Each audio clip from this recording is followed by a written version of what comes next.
Need help with your diet? Looking for investment advice? Maybe you need some recommendations on romance. Now there's one place you can find all of that and more, thanks to writer and performer Mark DeWitt. How do you say it? DeWidziak. DeWidziak. It's phonetic. Now, TV and radio people get it all the time. Break it down into syllables. Now, look at it there. Now, see, DeWidziak. There you go.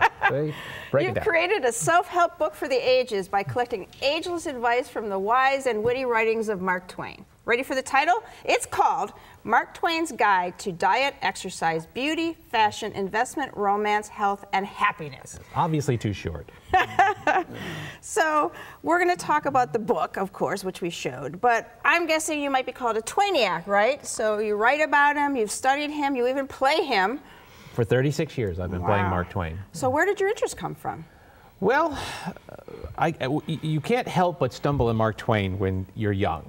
You're going to get, sooner or later, Tom Sawyer or The Prince and the Pauper when you're young. Mm-hmm. And then when I was 10 years old, a Cleveland native Hal Holbrook's one-man show was aired as a CBS special.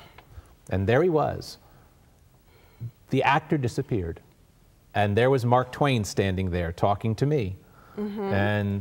But it was really in high school when I really started to read his works and learn about his life. And up to then, my idea of what a hero was what most little boys' idea of a hero was. This was the first time when I learned about Mark Twain's life that a writer could be heroic. So, you know, it's not understating the case to say that Mark Twain was a hero to me, and I'm a writer today because of Mark Twain. Wow, okay. So you've also published several other books, including one about Mark Twain's connection to Ohio. Just out this year, that's right. Mm-hmm. How did studying him help you play him in person, you know? Anything informs. The more you know, the better, the more you can feel the person come through. And I will do something that a lot of Mark Twain impersonators will not do. I do a show, and I offer this. I will actually go into a room or a library room with a group of people and take question and answer as Mark Twain. Oh, boy. So you can ask me anything you want. The only stipulation is you can't ask me about what's going on today, because we don't know what Mark Twain would think of what's going on today. We only know what he thought of back then. So if you ask me about the president, I'm going to tell you about Theodore Roosevelt. But I will do Q&A as Mark Twain because I'm comfortable enough with my knowledge of his life. You've studied and wrote about him so much. It's a fabulous life. It's an incredible life. You know, there are things about Mark Twain's life which would not be out of place in Greek myth. You know, it's well known that Mark Twain was born with Halley's Comet streaking in the night sky in November 1835. He not only died when Halley's Comet came back in 1910, he predicted it. Wow. He said, I came in with the comet, I'm going out with the comet. It's the greatest stage exit in the history of literature. To predict your own passing, the moment of your own passing. And that's not something which would have been out of place in a Greek myth. That's probably true. And now, so in your book, you've put together a whole bunch of sort of anti-advice, and we've got a couple that you've done pictures with. So there are my drawings. So let's look at a couple of those. So you want to read those as Mark Twain? Sure.